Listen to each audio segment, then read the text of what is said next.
A few hours later, the lake is filled, and Bong heads to the shores and signs her name on a corner. At the start of the movie, we are introduced to a young man named Bong. Bong is extremely talented at cooking and is the youngest chef in Blue House, which is the official residence of the South Korean Prime Minister. That evening, Bong learns that the house is throwing a dinner party for a Chinese ambassador. The ambassador is extremely sensitive to fish bone, so Bong is instructed to prepare a delicious fish dish with no bones. Bong heeds their instruction and immediately starts preparing the dish. At nightfall, the dinner is ready and served to the ambassador. Sadly, as soon as the envoy bites the fish, he finds a hook in it. This puts Bong in a serious dilemma as several guards search the mansion to find him. In the following scene, a pair of police officers investigating the incident arrives at Bong's apartment and knocks on his door. Bong knows that he's in trouble, so he tries to escape through the balcony while the officers try their best to catch him. In the process, Bong unfortunately plunges into a pool below, smacking his head on the bottom of the pool. For some reason, he keeps falling as a woman swims towards him and plants a kiss on his lips. When Bong wakes up, he finds himself on a strange bed in an even stranger room. Bong feels something is wrong and immediately rushes to a nearby mirror.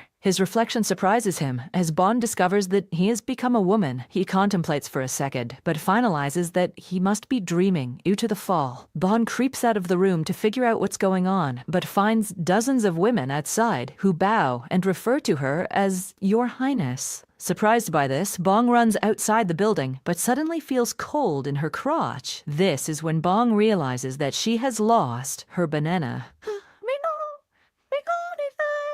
Bong is horrified by this and initially believes that she's been trafficked into a sex change operation. However, when she observes her surroundings, Bong discovers that she time traveled to the past. The realization causes her to go into shock, and she's eventually brought back to the palace. The next day, Bong wakes up and learns her current identity from a maid. It turns out that she time traveled to the Joseon dynasty in the year 1851. Moreover, she now lives inside the body of Kim So-yoon, a royal ward. To make matters worse, Bong discovers that Kim is scheduled to marry King Chul-jeon and become queen in the next few days. The maid also explains that her body was found floating on a lake after an unknown accident occurred. Luckily, the guard found her and brought her back to the palace. Hearing this, Bong theorizes that both Hin and Kin's spirits must have switched and infers that the ticket back home is the lake. Bong asks the maid to lead him to the lake as he plans to jump in and return to the present. Sadly, her plan to jump takes an unexpected turn as she lands on muddy ground. It turns out that the Grand Queen ordered the palace servants to drain the lake overnight to prevent anyone from falling into the water again. Bong is disheartened by the news, but still reckons that water is the answer. So she desperately tries to submerge herself in any water source she can find. She even goes as far as inserting her head in a pail of water, but is used to clean the floors. However, all her efforts prove in vain. A few days later, the wedding day arrives. Bong is unaware of the dynasty's customs, but with the help of her handmaids, manages to complete the required wedding rites. That night, Bong, who is now queen, is invited to the king's chambers to sleep with him. Bong is horrified by the thought and offers the king some alcohol in hopes of him passing out. Fortunately, the king falls to sleep, much to Bong's relief. The following day, Bong wakes up with a hangover and is offered some food. However, she is disgusted by the sardi meal and passes a message to the royal chef to cook ramen instead. The chef is confused by the term, but tries to make the foreign meal based on Bong's instruction. The chef tries multiple times to make the dish, but Bong is dissatisfied with every attempt. The first dish is too healthy, while the subsequent dishes are too bland and spicy. Eventually, the chef becomes upset and gives up.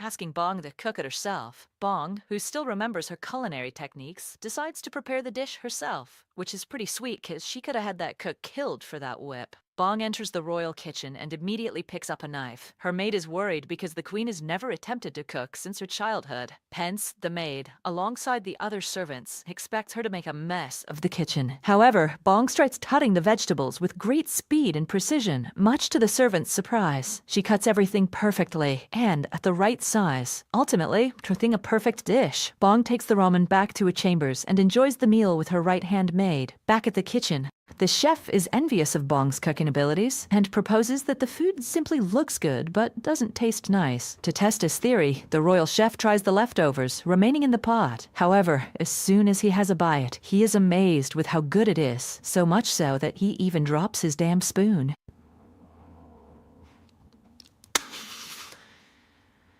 After the eventful encounter, Bong suddenly comes up with an idea. The new queen realizes that she can easily win over the royal family with her culinary skills. The lake was drained by the Grand Queen, so if Bong can please her with some food, she might agree to refill the lake. Bong instantly returns to the kitchen, but the jealous royal chef asserts his authority and refuses to let her inspect the food being served to the Grand Queen. Bong is pissed at this and challenges him to a speed cooking contest. The royal chef initially backs out from the fight, but accepts the challenge after Bong teases him. A servant rings a bell, and the contest begins. The head chef takes his knife and viciously cuts a bunch of carrots. However, the queen's hands are faster and quickly cut some cucumbers with ease. After several minutes of cooking, Bong's dish is ready, and she is the first to ring the bell, thus winning the contest. The royal chef is upset and argues that though speed is important, taste is the ultimate test of a chef. Confident, Bong agrees and requests the royal cuisine inspector to taste both dishes to see which is better. The inspector is fascinated by Bong's cuisine and declares it is the better dish, prompting her to take charge of the royal kitchen. Bong uses her newly acquired status to her advantage as she analyzes the Grand Queen's meals. Bong discovers from her food choices that the Grand Queen is a picky eater due to her recent development of toothache. Thus, Bong decides to make a meal with a soft texture for the aristocrat. Bong gets to work right away and begins making a potato porridge. First, she pours some milk into the pot and adds the right ingredients as she occasionally tastes the mixture. Then the potatoes are eventually added to the pot, after which the dinner is served with some flour toppings for a cohesive presentation. Bong is pleased with the final product and delivers it to the Grand Queen herself. The queen greatly enjoys the meal, but highlights that the dish is not perfect as it arrived cold. The temperature change is caused by the perfectly mashed potatoes to lump, hence slightly altering the taste. Also, the porridge spilled on the sides of the plate also affected the presentation. Bong is distraught to hear this and sadly begins her trip back to the palace. While in her carriage, Bong brainstorms on the alternative means of delivering food to the Grand Queen. Shortly after, she comes up with a stellar idea. Bong says a cloth and has her maid deliver the fabric alongside some instructions to the royal engineers. With Bong's direction, the engineers construct a special food delivery carriage that is properly insulated at all sides by the cloth. Meanwhile, Bong prepares an array of tasty meals and have the servants deliver them using the newly designed cabinet. The Grand Queen receives the meal hot and enjoys it, leaving no leftovers. Eventually, the engineers return to Bong and deliver the good news, as the invention is proven to be a success.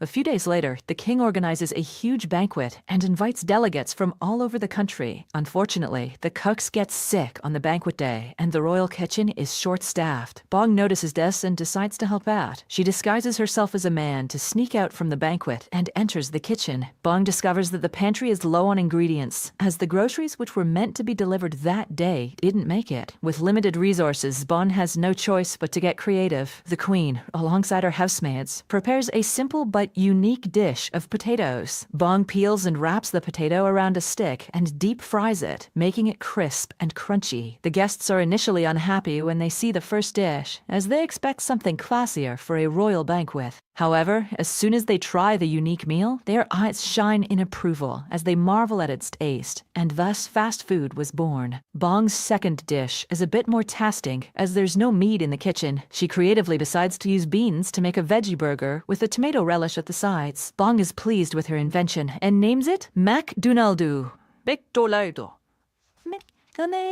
Inspired by the modern McDonald's itself, the dish, just like the potato serving, is a smash hit as the guests savor the mouth-watering cuisine. For the final meal, Bong creates a classic jelly dessert, but with a twist. She writes special messages on the jelly sticks and calls them fortune jelly, as you get to read your fortune after you're done with the dessert. The guests enjoy the classic jelly and have fun reading their respective fortunes. Despite the initial hiccups, the banquet turns out to be a smash hit, thanks to Bong's cooking. The Grand Queen, who also attended the banquet, is impressed by Bong's skills and finally asks her to make a request. Without any hesitation, Bong asks her to refill the lake. The Grand Queen grants her request and commands the servants to start working on the job. Sadly, as it is the 19th century, there are no advanced machines to aid this task. Hence, the servants can only transport water manually with wooden buckets. The process is unbelievably slow as the servants make a long trip from the town's well to the lake. Bong is annoyed by this and swiftly comes up with a new method. She asks each servant to stay at one spot and simply pass the bucket from one person to the other. The people are pleased with the system as it makes the job easier and faster. They all continue the task and work on it patiently, while Bong oversees the lengthy process. Several days pass, but the lake is yet to fill. Bong soon gets tired of waiting and becomes desperate. Luckily, a heavy downfall begins, which slowly but gradually waters the lake. Bong is overjoyed by the weather change and dances ecstatically under the rain.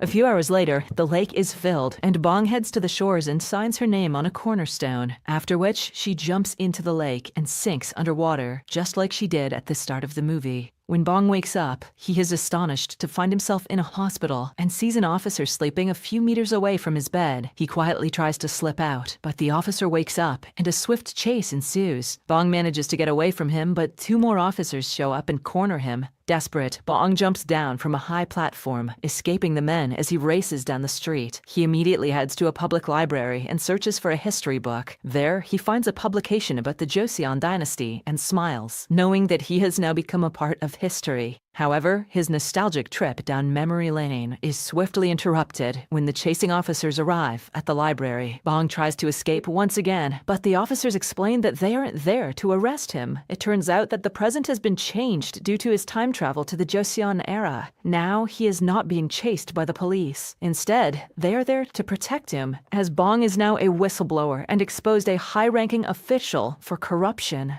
Bong rushes to a nearby computer and searches the web to confirm their claims. Soon after, he discovers that they are telling the truth, as history and the present world has indeed changed. The movie ends with Bong standing on a street as he relays a positive message on how a small change in the past can greatly affect the future. Also, the life lesson that meals are always better with Bong. Subscribe for more videos like this, turn on notifications, and leave a like to help the channel out. Thank you for watching. At the start of the movie,